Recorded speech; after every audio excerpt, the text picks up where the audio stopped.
Всем привет! Сегодня у нас первая часть. Мы начинаем работать по пошиву жилетки на осень. Возможно, кто-то купил себе баллоневую тканьку, яркую, красивую, симпатичную. Кто-то купил себе плащевую тканьку. Ну а сейчас мы с вами посмотрим и разберем, какую же ткань лучше купить и что еще к этой ткани нужно для пошива такой жилетки. Итак, что же нам необходимо в начале нашего пути? Для начала нам необходима бумага. Это может быть просто белая бумага, это может быть калька, если другой бумаги нет, это может быть миллиметровка, как у меня. Далее. Мерки, конечно же, нам нужны будут наши мерки, которые мы снимем в следующем видео. Нужны будут обязательно линеечки, желательно нам линеечка угольная. У меня здесь, кстати, кусочек уже отвалился, отломался. Она у меня уже очень старенькая, эта линеечка. В продаже я сейчас ее не вижу. Она у меня уже и потертая, и вся в фломастерах, маркерах. То есть она уже у меня достаточно давно. Желательно, да, приобрести угольник, то есть это может быть просто треугольничек, да, есть такие большие портновские угольники, продаются. Должна быть маленькая линеечка, потому что иногда бывают такие чертежи, которые, ну, неудобно тягать за маленькой какой-нибудь линией, тягать большую линеечку. Далее, обязательно должен быть карандаш. Я не положила пару карандашей, точилка, конечно же, для них, и стерка, ластик. Обязательно. Значит, дальше фломастер. Фломастер нужен будет тоже, потому что мы должны будем выделить наши чертежи уже окончательно, когда мы с вами все построим. Нужно будет выделить, ну, для нашего же удобства. Если вы будете использовать мелочки, то мелочки должны быть обязательно исчезающие от пара. Не те, которые нужно сначала простирать, а потом утюгом гладить, потому что это очень неудобно. Допустим, нам же нужно контраст, допустим, у вас какая-нибудь красная или черная плащевка или баллоневая ткань, да, и вы будете рисовать белый или желтый или розовым мелком, тогда у вас останутся следы, понимаете? То есть если вы, прежде чем выстирать изделие, вы не можете пользоваться утюгом. Эти линии все останутся. Я однажды на белой ткани так испортила, то есть белую ткань так испортила, рисовала желтым мелком. Меня уверяли, что он исчезает от пара утюга, но однако же этим паром его просто прибило насмерть к этой ткани. Поэтому мне пришлось покупать. Это был заказ. На заказ я шила белую блузку. Мне пришлось идти покупать за свой счет еще один отрез ткани и шить заново. Поэтому будьте внимательны. То есть, если вы берете мелочки, они должны быть обязательно исчезающие от пара утюга, то есть от горячего воздуха. Есть, кстати, еще ручки и мелочки, которые от пары утюга исчезают, но при ношении в холоде, в мороз, они появляются заново. Тоже будьте внимательны. Я покупала ручки на Алиэкспресс. Вот таким вот, такая коробочка. Ну, я ручку одну купила, потом покупаю вот такие вот пасты, да, то есть стержни. Но старайтесь много не покупать, много про запас. Я вот купила про запас, а они сохнут и выдыхаются, несмотря на то, что они в коробочке. И теперь получается, что вот у меня лежит уже, наверное, эта коробочка с полгода. Теперь получается, что одной ручки, одного стержня мне хватает на несколько линий. Ну, то есть быстро заканчивается. Поэтому тоже будьте внимательны. Что нам понадобится еще, так это, конечно, ну, я не знаю, может быть, вам не понадобится сантиметровая лента при построении выкройки, а я почему-то люблю больше, во-первых, у меня уже линеечка такая тоже потертая, да, старенькая, во-вторых, у меня зрение не очень, здесь мелкие циферки, а здесь на сантиметровой ленте все хорошо, четко видно, поэтому я при построении выкройки все-таки пользуюсь ей. Теперь поговорим о ткани. Значит, смотрите, я взяла баллонь. Она достаточно тоненькая, она прям очень тоненькая, прям очень-очень тонкая, слегка шуршащая, очень мягкая, очень нежная. И я думаю, что я ее попыталась прогладить, она, кстати, мнущаяся ткань, видите? Мнущаяся. То есть, ну, Конечно бы мне не хотелось бы такую ткань, но я такую купила и никуда не деться. Я покажу на примере своей готовой стежки, готовая стежка, вот такая плащевка. Она более формоустойчивая, она тоже тонюсенькая, мягкая, но она такая более формоустойчивая, и она менее мнется. То есть она практически вообще не мнется, видите? Вот я ее сминаю, практически не мнется.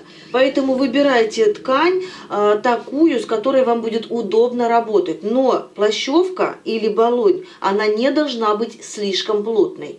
Ну, потому что, во-первых, будет тяжело вашей машинке, будет тяжело вам самим, то есть нужно нам будет прокалывать иголочками, да, много будем работать, мы будем стягать с вами заново всю эту стежку, то есть мы будем изначально с нуля все это стягать. Вот, поэтому если вы новичок, то, конечно, берите тканьку такую, чтобы было удобно работать. Далее вам нужно будет вот такой, либо синтепон, либо холофайбер, либо что-то еще есть, такие прослоечки. У меня, я сейчас покажу, есть шерстепон. Вот такой у меня шерстепон, вот так он выглядит. Значит, смотрите, он тоньше, да, тоньше по ширине, но он более плотненький. Синтепон, он пышненький, то есть с него стежка будет интереснее выглядеть, и он мягкий. Ну, в принципе, я думаю, что все-таки синтепон будет лучше, чем шерстепон. Шерстепон, конечно, лучше для зимних курток или пальто. Оставим его. Так, значит, и еще такой момент. Под синтепон нам необходима вот такая подложка. Это как паутинка, да, такая, но она на всех стежках идет. Именно для того, чтобы синтепон, вот эти ворсинки, не попадали нам под лапку, то есть не зажевывала там нам, ничего неприятностей не делала. Так вот, этой паутинки в наших магазинах нет. Поэтому мы купили вот такой тонюсенький ситец. Я опять же его сейчас покажу. Он у нас по ширине 80 сантиметров, но он такой тонюсенький. Смотрите, он просвечивается. Можно сказать, что он как супер хорошая марля. То есть вот есть такие минусы здесь, нюансы такие, да, ну все как раньше в советские времена была марля, вот такая. То есть вот если вы найдете такую тканьку, тонюсенькую, мягенькую, покупайте смело. И еще такую ткань необходимо будет простернуть и прогладить, потому что эта ткань может дать усадку. Так, я сейчас, кстати, измерю, я ее уже постирала и прогладила. Я сейчас измерю от кромки прям до самой-самой-самой 82 сантиметра. Значит, она у нас когда я ее покупала, написано было 80 сантиметров. Но я думаю, что это кромка, тут как раз вот, наверное, по сантиметру полтора. Сейчас посмотрим по длине. То есть я в длину брала 3 метра. Сейчас я складываю ее вот так в 2 сложения. Наверное, лучше в 4 сложения. И измерим вот это 1/4 нашей тканьки. Так. Все делаю, все проделываю у вас на глазах, чтобы не было такого, что я что-то там от вас скрыла. Так, 70 сантиметров умножаем на 4, получаем 2,80.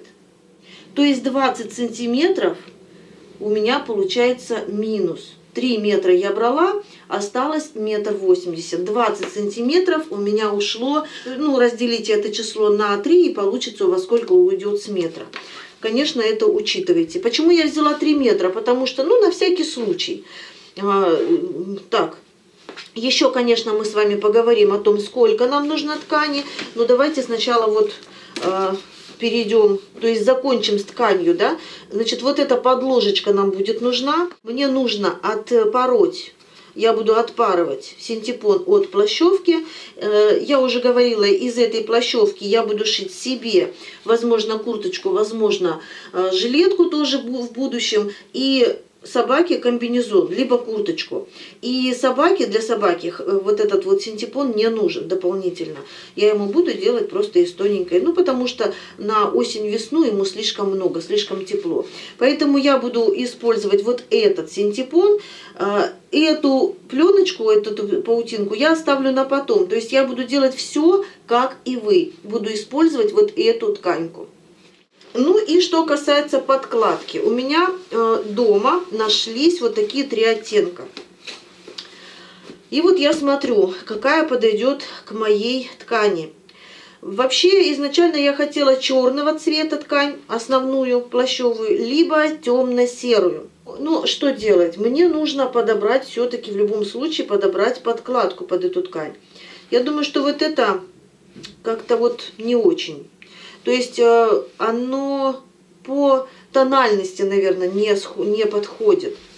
Я не знаю, как передает камера цвет, но мне кажется, вот это более по тональности подходит. Но мне кажется, слишком отличие такое большое, да, по цвету.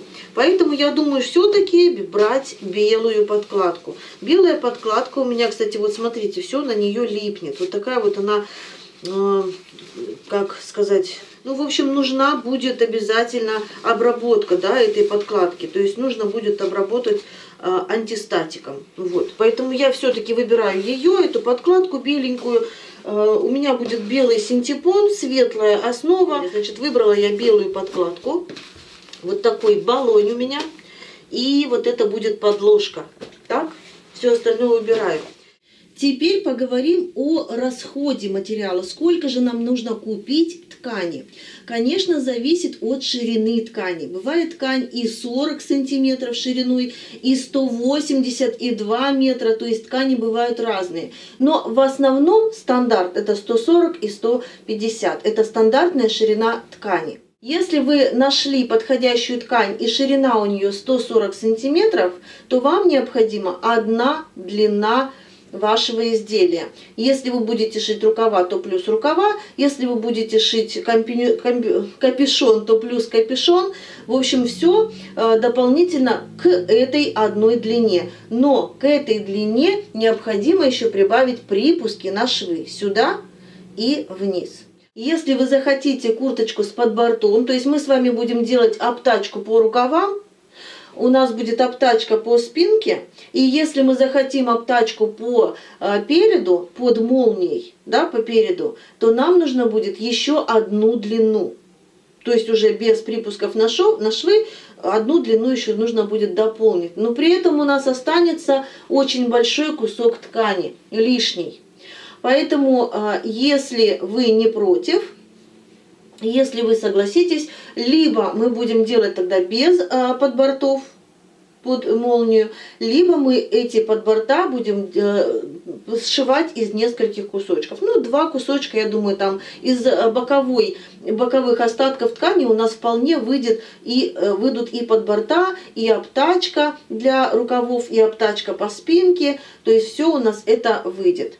Еще нам понадобятся всякие мелочи, то есть это шнурочки при желании, люверсы, если, конечно, у вас есть, да, вот чем устанавливать люверсы, кнопочки, если, опять же, у вас есть вот такой пресс, если у вас нет пресса, то вместо люверсов можно сделать дырочки, я покажу как. Но тогда уже кнопочки мы с вами будем либо пришивные, либо их вообще не будет. Давайте сделаем так, что кнопочек не будет, чтобы никому было не обидно, да? Вот, то есть, опять же, я повторяю, я буду шить все точно то же самое, что и вы. Но я буду давать варианты. Кстати, еще хочу что сказать. То, что вот мы сейчас с вами начинаем шить, может не только женщина, то есть это не только на женщину, но и на мужчину. Я все расскажу, что и как делать при раскрое, конечно же. Ну а все остальное будем сшивать уже, в принципе, там не важно, женщина или мужчина. И даже может быть это ребенок. То есть мы можем также с ребенка снять мерки и построить эту же выкройку на ребенка. Итак, закупаетесь, готовите все необходимое, и у вас еще есть пару дней настроиться. Конечно же, это закупки, и сегодня это закупки, завтра это снятие мерок.